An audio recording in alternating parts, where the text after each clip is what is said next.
Just need a win. Just need a win, man. Sabres and Jets. 8 o'clock puck drop. We're previewing it next here on Locked On Sabres. Your Locked On Sabres, your daily podcast on the Buffalo Sabres. Part of the Locked On Podcast Network, your team every day.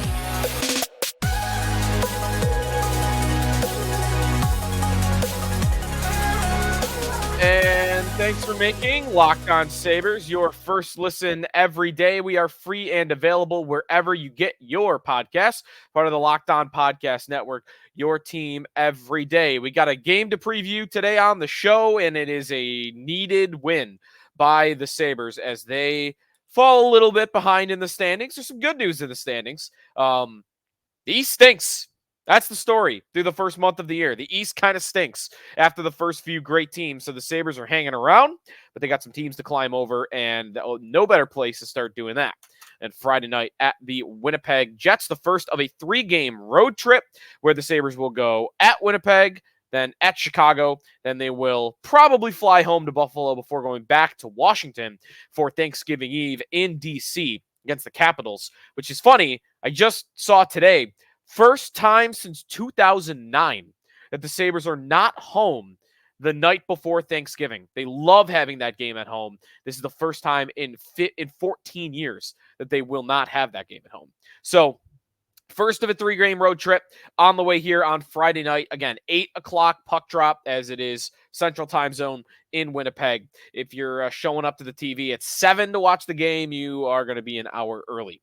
Some good news in the lineup as players are returning and just in time because the Sabres will need offense to replace Tage Thompson, who is going to be out for weeks to maybe a little bit over a month. We'll preview what Winnipeg's got going on today. There's a lot to get to on the Jets. And then I got my betting parlay of the night. 3 favorite bets, put them together in a same-game parlay at FanDuel Sportsbook, and let's ride it together tonight.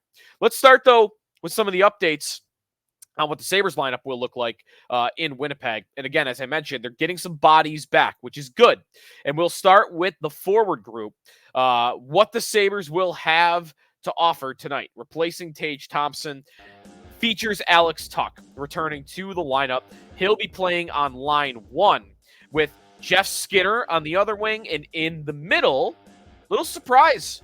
Last year, it was Casey Mittelstadt that finished the year on the first line, replacing Tage Thompson, and then staying there once Thompson came back.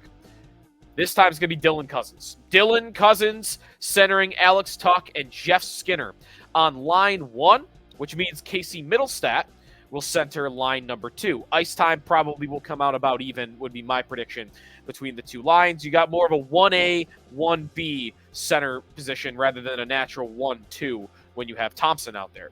Mittelstadt will be centering J.J. Peterka on his left and Zach Benson on his right. Kind of an interesting move to put Benson on his off wing in his return to the lineup. He has not played in weeks after dealing with his injury, but Benson is back, and man, if they could get something out of him. He was dynamite in the preseason. He looked great in the first couple games of the season, and then the injury, tried to play through it. It didn't really happen for him. This is a real opportunity for Benson. He's got 3 games left before they have to make a decision. They're putting him up there with talent. Peterka and Mittelstadt have been the Sabres' 2 most consistent forwards all season. So Benson's going to get a real shot to play with these guys. Now, where my big concern with the Sabres group for the next month is going to come is their bottom 6. I think their bottom 6 looks pretty weak on paper right now. Third line, again, kind of more of a top 6, bottom 6, 3A, 3B. Jost will center Jordan Greenway and Victor Olofsson. Now, Greenway's played really well, but I get why you're bumping him down a little bit here. Jost has played pretty well. Man, can they get anything out of Victor Olofsson, because it doesn't appear as though they have lately. I'm not optimistic that line's going to look very good, but Greenway's been so strong that my hope would be he can kind of carry it. And then line 4, again, more of a checking line, kind of maybe will be the third line in terms of ice time. Peyton Krebs with his normal duo, Zemgus Girgensons and Kyle Okposo on his left and his right. But again, I think they'll play more ice time than the Jost line. So in reality, the Krebs line, I think, is the third line. Blue line, looks pretty much the same. Matthias Samuelsson, Rasmus Dahlin, Owen Power, and Ryan Johnson is what is expected, although that's not official for the blue line. And then Eric Johnson with Connor Clifton. And in goal, Eric Comrie makes his return to the lineup. He also has been out for a couple weeks. Only played a couple of games on the season. He makes his return against his former team, the Winnipeg Jets, that he spent many years with. Not known who will back up between UPL and Levi. Not that it matters too much. But Comrie is super intriguing as he returns to the lineup because he can really make things awkward and make things tough for the Sabres when it comes to decisions in net. But to be honest, again, I don't always want to include the preseason for stuff like this. I don't even know why we're doing that this year more than past years, and I'm guilty of it. I'm doing it right now. But if you go back to preseason game number 1 to where we are today, Eric Comrie's been their most consistent goaltender. Levi has been rocky in the regular season. Luukkonen has been up and down in the regular season and was horrible in the preseason. Comrie was steady all the way through, and then the couple games he got where it went well as well. So Comrie, I think, has an opportunity to kind of take over the net a little bit here as the young guys struggle to take hold of it while he's been out. So Comrie against Winnipeg, a good opportunity for him, and he played well against Winnipeg last year. So this is what the Sabres lineup looks like for tonight. Again, love the top 6. I'm really worried about the bottom 6. That's my big takeaway about their lineups going into this game is I think their bottom 6 could get run over, but hopefully not. Dylan Cozens, again, top line. That to me is the biggest takeaway, that he's going to be the guy going between Skinner and Tuck and not Casey Middlestat. I don't even necessarily have a problem with that. I talked about in my last show the idea that they got to get Cozens going. Cozens replacing Tage Thompson is vital to get this thing through the next month without falling apart in the absence of Tage, so they don't have to dig a giant hole once he comes back. Cozens playing better than he has to start the year is a huge key for that. When we come back, what's going on with the Winnipeg Jets? Pretty good start to the year for Winnipeg. We'll talk about them coming back here on the Locked On Sabres podcast. We are presented by Sleeper. Check out the Sleeper app. You can pick some over-unders for tonight's game. And if you hit on 8 or more over-under projections, Sleeper is going to give you 100 times your money. Playing daily fantasy hockey with Sleeper. New season brings all sorts of possibilities, and you could win big by playing daily fantasy hockey on Sleeper, the official daily fantasy app of the Locked On NHL podcast. Sleeper is our number 1 choice for daily fantasy sports, especially daily fantasy hockey. With Sleeper, you can win 100 times your cash in daily fantasy hockey contests. And of course, I love it for fantasy football. It to me is the number 1 far and away fantasy football app for season long. And Dynasty for your Dynasty fiends out there. Use the promo code LOCKEDONNHL. You're going to get up to a $100 match on your first deposit. Terms and conditions apply. That is code LOCKEDONNHL. See Sleeper's terms of use for details and locational availability. Jody Biasi back here on the Locked On Sabres podcast. Thanks for making us your first listen every day. I got my keys to the game to come. Some betting, my betting parlay of the day. But let's take a little bit of a look at the Winnipeg Jets lineup for tonight's game. And it starts on the top line. The Jets, little bit of an odd arc to their season so far.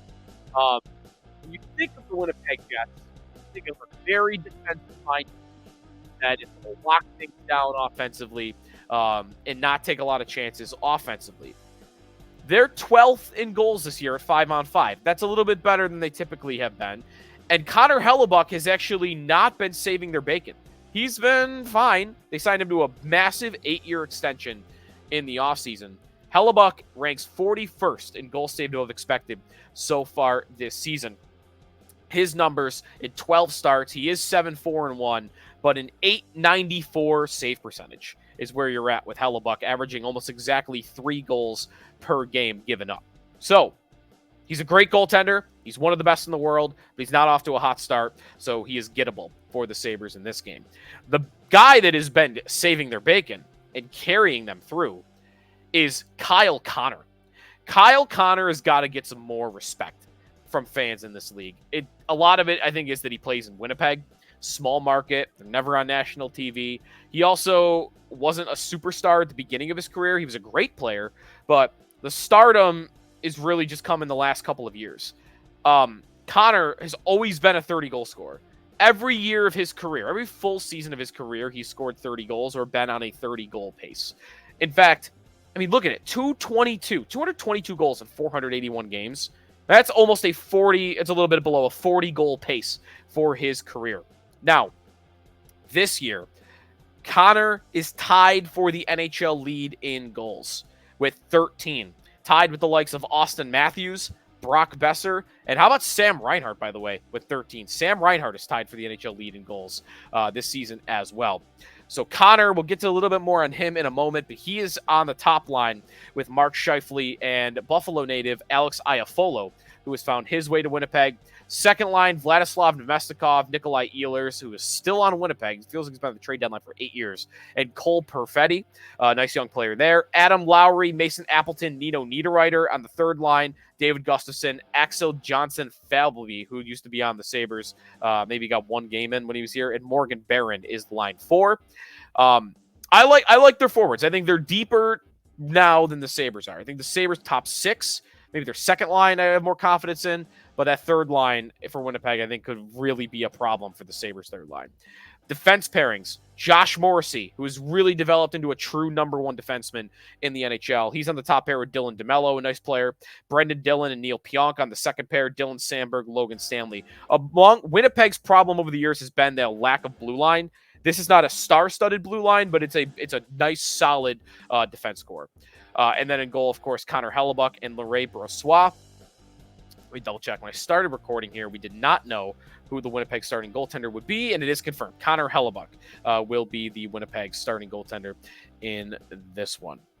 Let's get to my keys to the game while we're on Kyle Connor, among others. My keys to the game for the Sabres to come away victorious in this one. And we are going to start with number 1. My number 1 key to the game, all-out offense. This team needs to get back to what they did best last season. Took chances, played dangerous, and kind of put team defense over here to the side in the name of scoring goals. And I love that the Sabres have gotten a little bit better defensively this year, that they've improved their penalty kill immensely, but it has taken them away, or maybe this is in part taken them away from what they were good at, which was going toe-to-toe with any team in the league scoring goals. I think they got to start scoring more, and maybe they open up the style a little bit.